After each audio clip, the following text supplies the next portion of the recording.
तो hello guys, मेरा नाम है प्रिंस और आप देख रहे हैं एनीमे समीक्षा। चलिए वीडियो को स्टार्ट करते हैं। तो एपिसोड की स्टार्ट में हम गेट के बाहर का सीन देखते हैं, जहां चाहे इन मन में सोच रही होती है कि एक E rank Hunter A rank dungeon में पोर्टर बनकर जाने के लिए खुद से मान गया। वो क्या सोच रहा था? और कल मैंने उसे बॉस रूम के बाहर वेपन के साथ देखा था। मुझे अब उस पर शक हो रहा है।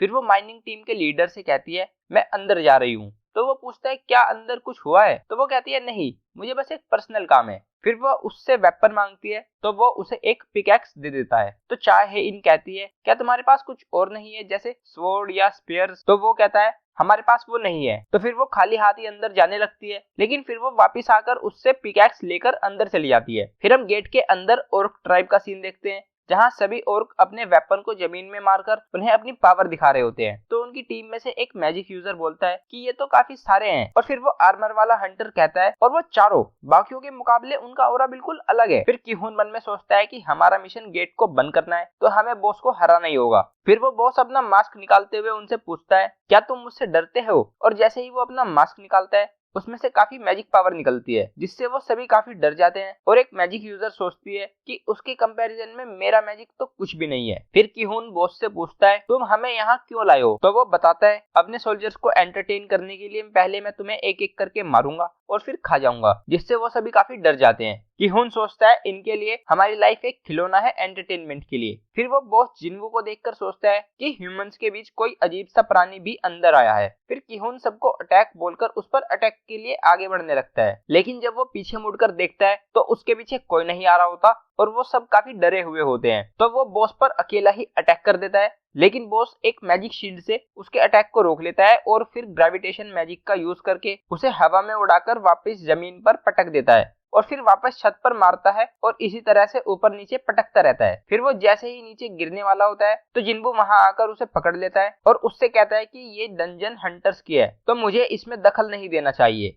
लेकिन अब पूरी असोल्ट टीम खतरे में है और तभी एक और उस पर अटैक करने वाला होता है। तो जिन्वू अपनी स्किल का यूज करके दूर से ही उसे रोककर छत पर पटक देता है। फिर वो किहुन से पूछता है क्या तुम यहाँ के सभी मैजिक बीस्ट को मुझ पर छोड़ते हो? तो वो कहता है प्लीज ऐसा ही करो। फिर वो बॉस कहता है मैं जानता हूँ कि तुम कितने पावरफुल हो। तो वो कहता है मेरा भी ये फर्स्ट टाइम है जब मैं इतनी ताकत महसूस कर रहा हूँ। दुख की बात है कि हम दुश्मन हैं। फिर वो अपनी शैडो आर्मी को बुला लेता है, लेकिन सीन चेंज हो जाता है और हम गेट के बाहर का सीन देखते हैं, जहां सर्वेलेंस डिपार्टमेंट की टीम आ जाती है। और चीफ वू मन में सोचता है कि वो 2 दिनों से यहाँ माइनर बन के काम क्यों कर रहा है। फिर टीम लीडर आकर उससे पूछता है कि आप यहाँ क्यों आए हो? तो वो उससे पूछता है क्या तुम जानते हो हंटर जिन्वू कहाँ है? तभी एक हंटर बोलता है कि मुझे पता था कि उसमें कुछ गड़बड़ है, वो मुझे काफी डरावने तरीके से घूर रहा था, मुझे लगा वो मुझे मार ही देगा। फिर वो पूछता है तो हंटर जिन्वू कहाँ है? तो लीडर उसको बताता है कि असोल्ट टीम के पास कोई पोर्टर नहीं था, तो उनकी हेल्प के लिए वो अंदर गया है। फिर वो मन में सोचता है पहले माइनर और फिर पोर्टर, एस रैंक बनने के बाद उसकी हर हरकत पर नजर रखी जा रही है, तो मैं चाहता हूँ कि वो जो भी करे वो सोच समझ कर करे। फिर वो टीम लीडर से कहता है कि कल न्यूज देख लेना,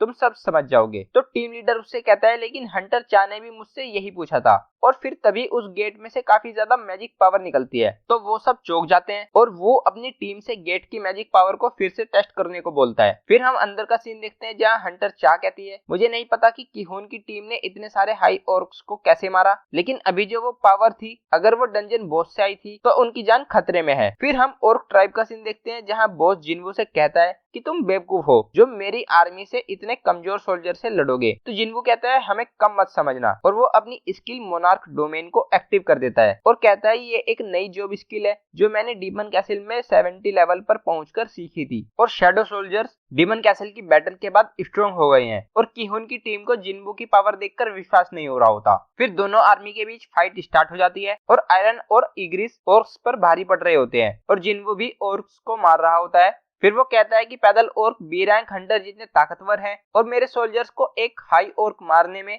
4 से 5 गुना ज्यादा सफर करना पड़ रहा है, मुझे उनके नंबर्स को कम करना होगा। तभी वो बॉस अपने एक पावरफुल अटैक से काफी सारे शैडोज को मार देता है और जिन्वू से कहता है तुम्हारे सोल्जर्स यूजलेस हैं। तो जिन्वू उससे कहता है तुम अपनी बात करो, मेरे सोल्जर्स जितनी बार चाहे वापस जिंदा हो सकते हैं। फिर वो बॉस अपनी शील्ड से जिन्वू पर अटैक करता है, लेकिन जिन्वू उससे बच जाता है। फिर वो ग्रेविटेशन मैजिक का यूज करके काफी सारे पत्थर से उस पर अटैक करता है, लेकिन उससे भी जिन्वू बच जाता है। फिर वो कहता है तो मैं तुम्हारे सोल्जर्स को मारता रहूंगा जब तक तुम्हारी मैजिक पावर खत्म नहीं हो जाती और फिर फायर मैजिक से जिन्वू पर अटैक करता है, लेकिन जिन्वू को उससे भी कुछ नहीं होता। जिन्वू कहता है क्या ये अपने लॉन्ग रेंज मैजिक स्पेल से मुझे यहीं उलझा कर रखना चाहता है। फिर हम बाहर का सीन देखते हैं जहाँ सर्वेलेंस टीम का एक मेंबर कहता है कि इस ए रैंक गेट की ताकत एक एस रैंक गेट के काफी ज्यादा क्लोज है, तो वो उनसे कहता है कि हंटर्स के मास्टर को कांटेक्ट करो और हम असॉल्ट टीम को सपोर्ट करने के लिए रेडी होते हैं। फिर हम अंदर का सीन देखते हैं जहाँ बॉस जिन्वू से कहता है कि मेरे सोल्जर्स तुम्हारे सोल्जर्स से नंबर और ताकत दोनों में ज्यादा है और तुम्हारी मैजिक पावर कभी ना कभी तो खत्म होगी ही। तो जिन्वू कहता है क्या बकवास कर रहे हो और एक पोशन पीता है और फिर मरे हुए ऑर्क्स को भी अपनी आर्मी में शामिल कर लेता है और फिर वह उसके दो सोल्जर्स को देखकर कहता है कि जल्द ही तुम दोनों भी मेरी आर्मी का हिस्सा बन जाओगे और बॉस को कहता है तुम भी। और फिर वो बॉस मन में सोचते हुए कुछ बोलता है कि कहीं ये लोड तो नहीं और उसमें कुछ एरर सा होने लगता है। वो कहता है अगर ऐसा है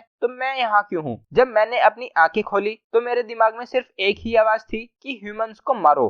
फिर वो अपने गार्ड से कहता है जो मेरे रास्ते में है उनको मारकर मेरे सामने डाल दो। फिर हम बाहर का सीन देखते हैं जहाँ जोंगिन अपनी सेक्रेटरी से कहता है अगर ओरिजिनल रिपोर्ट सही है तो कीहून डंजन को कॉन्कर कर लेगा, लेकिन इसके बारे में कोई सोच भी नहीं सकता था। तो वो कहती है अगर डंजन ब्रेक हो जाता है तो जीजू आइलैंड इंसिडेंट फिर से हो जाएगा। तो वो उससे कहता है कि किस्मत से हमारे पास टाइम है, तो सभी हंटर्स को गेट के पास इकट्ठा करो। तो वो बताती है कि सभी ए रैंक और ऊपर के हंटर्स को इमरजेंसी ऑर्डर दे दिया गया है। फिर जोंगिन कहता है कि वर्स्ट केस में हमें व्हाइट टाइगर गिल्ड और फील्ड गिल्ड से भी मदद मांगनी होगी। फिर हम अंदर का सीन देखते हैं जहां आयरन बॉस के एक गार्ड से फाइट कर रहा होता है और उसका सिर धड़ से अलग कर देता है। फिर हम देखते हैं कि इग्रिस भी उसके दो गार्ड से फाइट कर रहा होता है और उन पर भारी पड़ रहा होता है। तो ये देखकर जिन्वू कहता है कि मेरे जनरल्स तुम्हारे वालों पर भारी पड़ रहे हैं। तो कीहून की टीम भी जिन्वू की मदद करने के लिए आगे बढ़ती है, लेकिन वो बॉस अपने मैजिक से उन पर अटैक करके कहता है कि ऑडियंस स्टेज पर अलाउड नहीं है। फिर वो जिन्वू पर अपने मैजिक से अटैक करता है, लेकिन उसका मैजिक काम नहीं करता।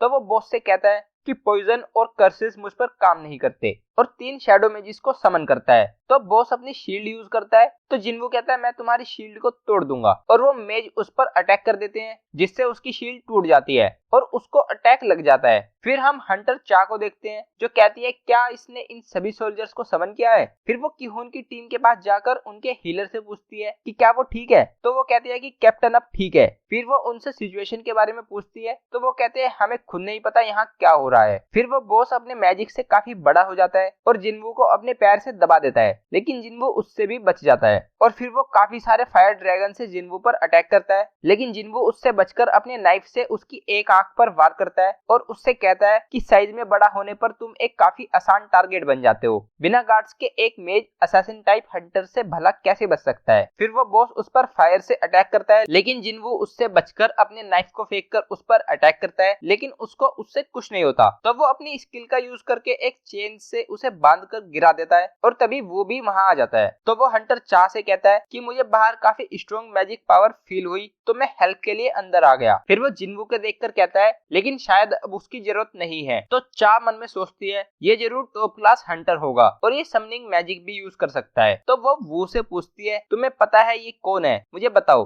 तो वो कहता है मैं जानता हूँ लेकिन ज्यादा नहीं। फिर जिन्वू उस बॉस से कहता है जैसे ही तुमने अपने गार्ड्स को खो दिया था तभी से तुम्हारा मरना पक्का हो गया था। तो वो कहता है मैं नहीं मरूंगा और उन पर अटैक कर देता है। तो शैडो और उससे फाइट करते हैं और उसको मार देते हैं, जिससे जिन्वू का लेवल अप हो जाता है और फिर वो बॉस को अपनी शैडो आर्मी में शामिल कर लेता है। तो उसे एक नोटिफिकेशन आती है जो उसे उसका नाम रखने के लिए कह रही होती है। तो वो उससे कहता है तुम्हारा नाम फैंग होगा और उसकी रैंक एलीट नाइट होती है। तो ये देखकर जिन्वू कहता है कि मैंने ये रैंक पहले कभी नहीं देखी। ए रैंक डंजन के बॉस की शैडो अमेजिंग है और ये हाई ऑर्क भी एक बड़ा प्रॉफिट है। फिर बाकी सब जिन्वू के पास आ जाते हैं, तो उन्हें देखकर जिन्वू कहता है कि मैं फाइट में इतना मग्न था कि मैंने उन्हें नोटिस ही नहीं किया। फिर सर्वेलेंस टीम उसके और बाकी सभी लोगों के बीच जाकर खड़ी हो जाती है। चीफ वो बाकी सबसे कहते हैं कि हंटर संघ हमारी एसोसिएशन के टॉप सीक्रेट है, तो सभी लोग आज जो भी हुआ उसे अपने तक ही रखें। हंटर संघ ने तुम सबको बचाने के लिए एस रैंक हंटर की ताकत दिखाई है, तो हमारा साथ दो ताकि वो यहाँ से आसानी से बाहर जा सके। और वो जाने लगते हैं, लेकिन कीहून उन्हें रोककर जिन्वू से कहता है कि तुम इतने ताकतवर हो, तुम्हारे पास जरूर अपने रीजंस होंगे, तो मैं तुमसे नहीं पूछूंगा कि तुमने पोर्टर का रोल क्यों लिया, लेकिन तुम्हारी वजह से हम बच पाए। मैं अपनी पूरी टीम की तरफ से तुम्हारा धन्यवाद करता हूँ। और फिर जिन्वू उस हीलर को उसकी विल वापस दे देता है और फिर वो वहां से चले जाते हैं।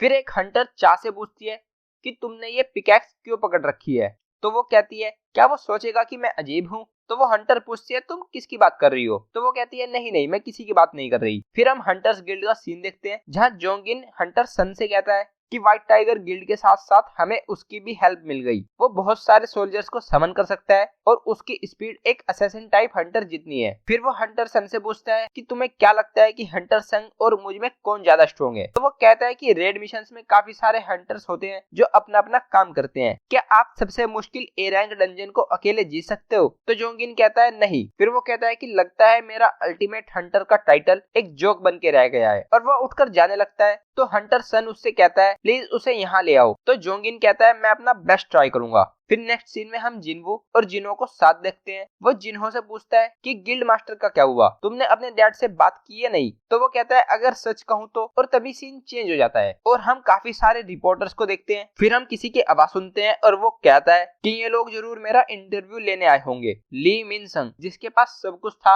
अब उसके पास सुपर ह्यूमन पावर्स भी हैं, और वो कहता है ये बुरा फील नहीं हो रहा, और एपिसोड यहीं पर एंड हो जाता है। तो गाइस ये था episode 6 of Solo Leveling season 2। अगर आपको वीडियो पसंद आई है तो वीडियो को लाइक कीजिए, चैनल को सब्सक्राइब कीजिए, प्रेस कीजिए बेल आइकन को। मैं मिलता हूँ आपसे नेक्स्ट वीडियो में। Thank you.